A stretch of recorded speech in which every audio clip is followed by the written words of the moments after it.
ही आप प्रसाद पाए। गुरुर्वनुज्ञा विरहितम चोर वत्सकलम भवेत्। जो गुरु की आज्ञा का पालन नहीं करता उसे चोर कहा गया।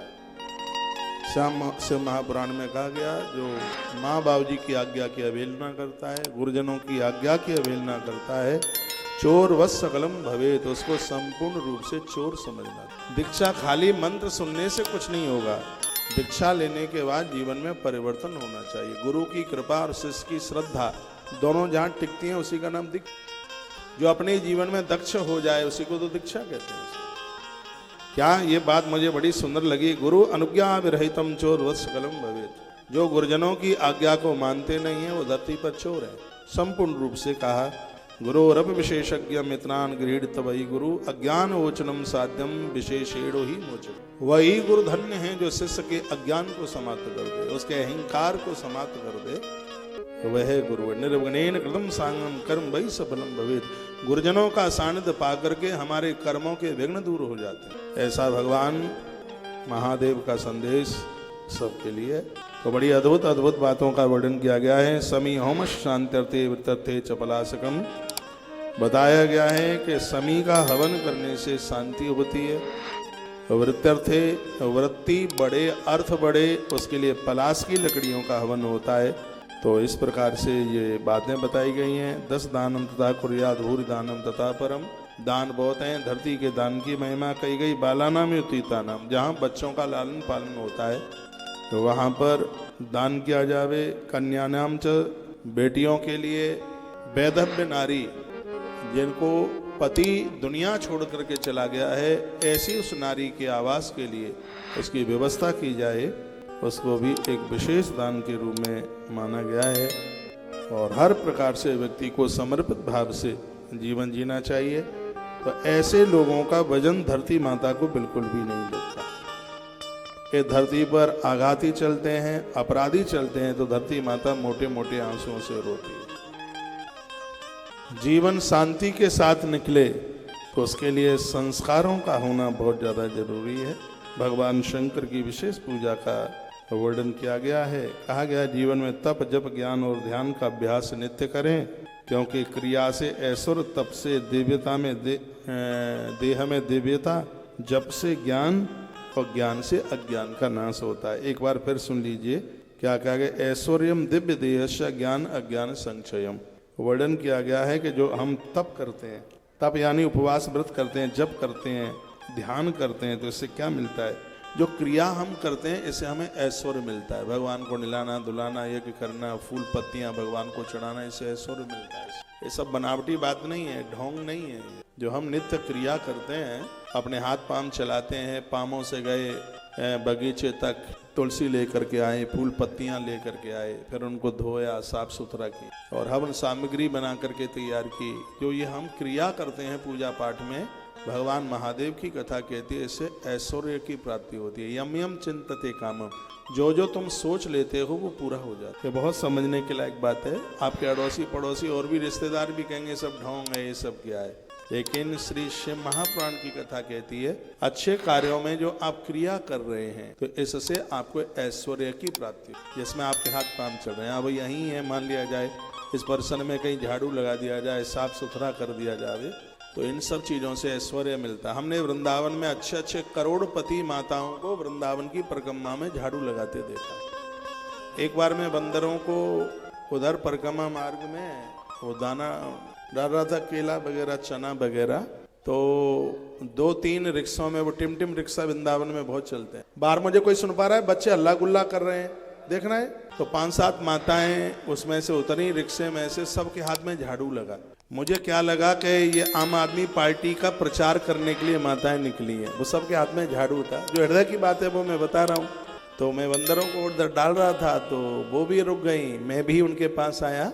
मैंने कहा कि आपका कैंडिडेट वृंदावन से भी खड़ा है क्या? यूपी में चुनाव का दौरा था, अभी बीच की बात है। उन्होंने कहा नहीं महाराज जी, हमने आपकी ही कथा में सुना है, सेवा करते करते व्यक्ति सेवकी बन जाता है। आपने एक दिन कथा में ये बोला था कि तीर्थ में वही लोग रहें जो 2 काम कर सकें। देखो श्रोता कितनी कथा सुनते हैं, मुझे तो बोल के ध्यान भी नहीं रहा होगा।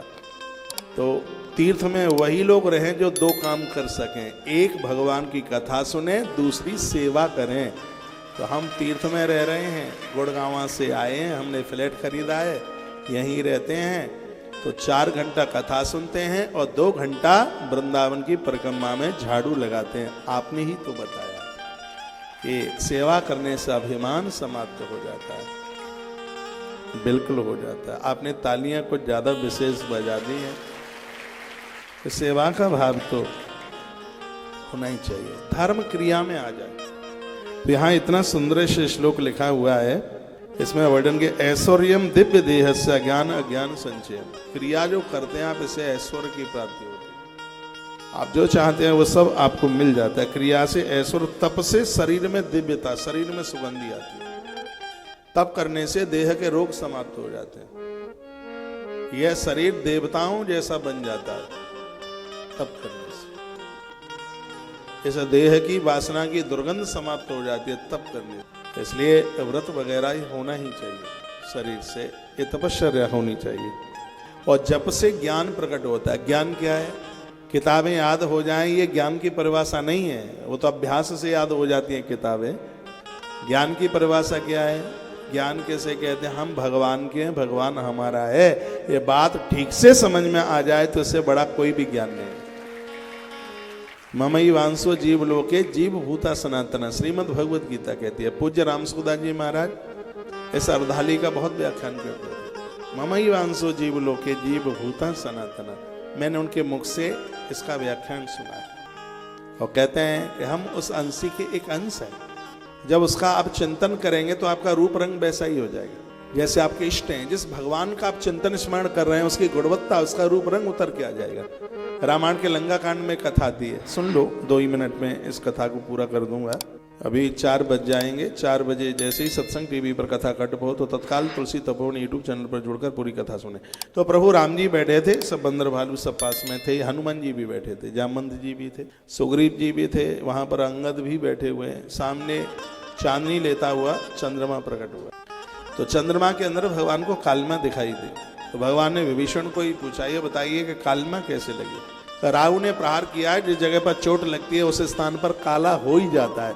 शायद राहु के प्रहार से इसमें कालिमा आ गई है। भगवान ने सोचा भाई साहब की लात खा के आया है, सो अभी उसे लाती लात दिखाई दे रही है। मन ही मन में भगवान ने सोचा। अब सुग्रीव जी का नंबर आया। सुग्रीव को पूछा कि तुम बताओ कि, और धीमे मेरी तरफ भी बेटा देखो, ये कालिमा कैसे है? सुग्रीव को पूछा। सुग्रीव ने कहा भगवान धरती की परछाई दिखाई दे रही है, भूमि की परछाई दिखाई दे रही है, इसलिए वो परछाई कालिमा के रूप में दिखाई दे रही है। भगवान ने सोचा नया नया राजा बनाए से इसलिए इसको भूमि जमीनें वगैरह ज्यादा दिखाई दे रही है। उसके तत्पश्चात अंगद का नंबर आया। अंगद को पूछा बेटा तू बता, ये चंद्रमा में कालिमा कैसी दिखाई दे रही है? तो उन्होंने जवाब दिया कि चंद्रमा की पत्नी जो है ना रति, तो इसमें से एक हिस्सा निकाल करके और उसमें रति को सौंदर्य दिया। भगवान ने सोचा युवा है इसलिए उसको ज्यादा रति का मुख। तत्पश्चात सबको पूछ लिया गया। उसके बाद हनुमान जी का नंबर है। हनुमान तो अद्भुत हैं। राम जी ने हनुमान को पूछा, हनुमान बताओ कि चंद्रमा के पास कालिमा किस बात की दिखाई दे रही है? तो बजरंग बली हनुमत लाल जी ने कहा भगवान ये चंद्रमा के पास कालिमा सांवलापन इसलिए दिखाई दे रहा है क्योंकि ये है आपका भगत, ये चंद्रमा आपका भगत है और ये आपका चिंतन करता है और आप हैं सांवले, इसलिए आपकी सांवली सूरत चंद्रमा में उतर के आ गई है। ये हनुमान जी ने जवाब। जो जिसका चिंतन करेगा वो उनकी गुणवत्ता उतर के आ जाएगी। गुरुओं की चाल ढाल, जो आपके गुरु हैं उनका आप चिंतन सानिध्य उन्हें आप सुनते हैं तो उनकी वाणी आपके कलेजे में उतर के आ जाएगी। उनका व्यवहार, उनकी चाल ढाल, रहन बसन, खान पीन, बोली भाषा सब उनकी आपके पास चल के आ जाएगी और ऐसा लगेगा कि आप होटल आ रहे हैं और वही आपके कंठ में बैठ करके बोल रहे हैं। और इससे ही पता लगता है कि हम अपने गुरुओं का चिंतन करते हैं। इनसे ही पता लगता है कि उनके प्रति हमारी श्रद्धा है। वह किसी न किसी प्रकार से आपकी छवि में वो झलकेंगे, वो दिखेंगे, तो ऐसा लगेगा कि वो बिल्कुल आपका साथ किए हुए हैं, वो आपके संग संग आपके साथ साथ वो चल रहे हैं। व्यवहार में, आहार में, समाचार में, सब जगह उनकी होने की बिल्कुल अनुभूति होगी। ऐसा लगेगा आप होठ फड़फड़ा रहे हैं और वही आपके अंतस में आसन लगा करके आकर के बैठ गए हैं। जब उनका आप चिंतन करेंगे तो आप खुद आपके अंतस में वो आप उतर के